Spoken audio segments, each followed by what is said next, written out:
College football recruiting hype can be intoxicating, but sometimes even the brightest stars fizzle under the spotlight.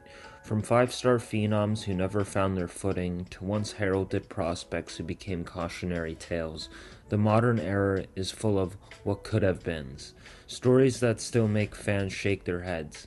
Let's dive into some of the biggest recruiting busts of recent years. Everyone thought Tate Martell was destined for greatness after his high school career at Bishop Gorman High School in Las Vegas, where he went undefeated, won multiple national championships, and became one of the most electrifying dual-threat quarterbacks in the country. But college football told a different story. He never started at Ohio State, where he came in as a five-star. Then at Miami, he appeared in 5 games, completing 1 of 1 passes for 7 yards.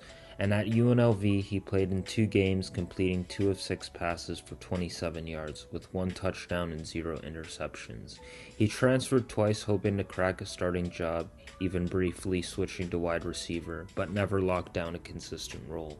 Despite all the hype, Martell's college journey was filled with unfulfilled expectations. He officially retired from football in 2022, and today he's focused on a life beyond the game, building new opportunities and carving out a path away from the spotlight. Justin Flo came out of Upland High School in Southern California as one of the most hyped linebackers in the country, a consensus 5-star recruit and Butkus Award winner, as well as a USA Today Defensive Player of the Year, all before touching a college field. Fans and analysts expected him to be a game-changing force in college, but his career has been a roller coaster. At Oregon, injuries and limited opportunities kept him from fully breaking out, and after transferring to Arizona, he showed flashes of production with 44 tackles in 2023, but never secured a consistent starting role. Across his college career, he's totaled 107 tackles, 1 sack, and 1 pass breakup, a far cry from the dominance many envisioned. Now with his career almost winding down at UNLV, it's becoming clear the hype train may have gone a bit overboard. Arik Gilbert came into college football as one of the nation's most elite tight ends. As a 5-star recruit in the class of 2020, he had size, speed, and game-changing catching ability. He flashed talents early as a freshman at LSU, catching 35 passes for 368 yards and 2 touchdowns, but has never put those numbers up like that since.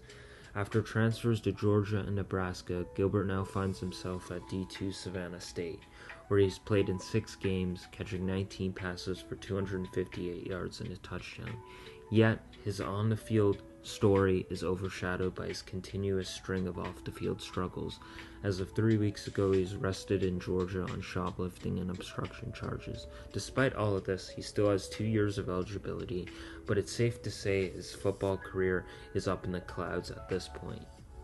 Harrison Bailey entered college as one of the top quarterback prospects in the class of 2020 as a 4-star talent, with throwing over 11,700 yards passing in high school, and had big expectations of being a future starter at the college level.